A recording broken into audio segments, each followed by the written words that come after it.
Hi everyone, this is Fabio with Fabio Verdiani Designs. I just wanted to pop up and say hi. I have a couple of dates to share, and I figured I couldn't do it in 90 seconds in a reel, or I would have had to speak very fast. So here I am. So the first update is just a reminder for you that, as I told you probably last week, I'm going to change my tagline. I have started already changing my tagline progressively from Fabio Verdiani Vintage Finishes to Fabio Verdiani Designs. And so it's been changed practically everywhere. And the last change will occur on Monday on my Instagram handle. So stay with me. I don't want to lose you, even if I change the Instagram handle to Fabio Verdiani Designs. And then the website will occur also a little later, because for the website I need to purchase another domain and it takes a little bit longer. But anyway, so by Monday, everything should have been changed everywhere except the website. So, stay tuned for that. And then more importantly, behind me, there is a piece that you have seen recently. And I posted it this week. It's called Paradise Lost. And I want to tell you a little bit more about how I did it and how the idea came along. And again, I couldn't do it in 90 seconds, so I'm doing this live. So when I saw this piece, it was at a consignment store in West Philadelphia here called Jinx West Philly, which by the way is closing, unfortunately, but they are keeping the other locations open. And it made me think, first of all, I thought it had character and had potential. And so as soon as they posted it on Instagram, I was there buying it. And then I tried to think about a story that would make sense to me, would inspire me, because that's how I generally operate. I decided to paint something based on the story, a fictitious story that I invent. And so in this case, as I said in one of my postings, I thought that this could have been a good fit for a church, as not only as a butler's pantry table, but also, in a sacristy of a church. And in that case, I figured that if it had been in a church, it probably would have been painted in burgundy, right? And then I thought in this church, there was an event that happened, a terrible thing, and this church ended up being deconsecrated, which is something that happens a lot in Italy, but it happens in a number of countries. And so somebody saved this piece and decided to paint it in another color to forget the past, right? To hide the terrible memories. And so they painted it in olive and added a stencil in Versailles.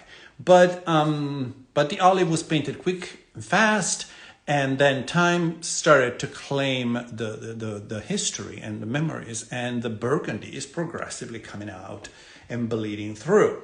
So that's how I ended up painting it this way. And how I obtain this effect is by dry brushing quite heavily the olive. And then I'm going to bring the camera across a little bit here so you can see it better. And then I used a tool that is typically used for blending, which is like a pad that has some fur. And I added some burgundy here and there, which I then brushed off, so that with the burgundy underneath, the dry brushing of the olive and the padding, you see the burgundy bleeding through. And then the highlights are in Versailles. I did not want to use gold. Because I think that gold is overrated, but this is my opinion. And so I went with something much lighter, and I think Versailles is magnificent for this. And so the stencil is also done in Versailles, but the stencil has, first of all, you see the burgundy bleeding through for the stencil too, which was important in the story.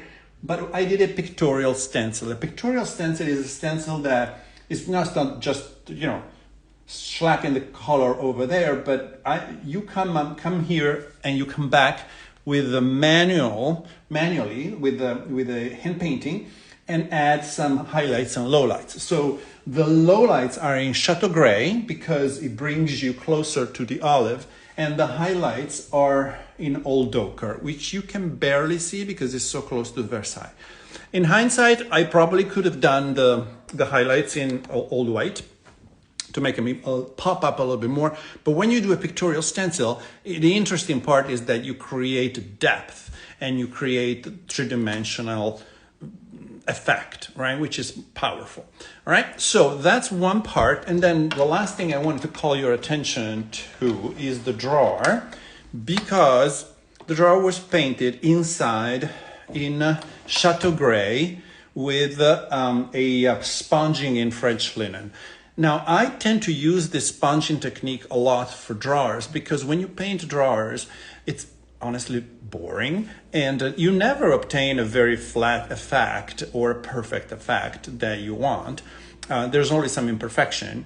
And so there's no point in going crazy and trying to eliminate those imperfections. You might as well hide them. And the sponging is a great way to do it because it's quick, right? So I did 3 layers of Chateau Gray, but with water. So I watered it down a little bit, and then I dried it with a dryer, hair dryer, not my hair because there's none. And then I added the sponging in French linen. Now the sponging gives you this very like dreamy feeling, and then eliminates a lot of the defects that might have been there.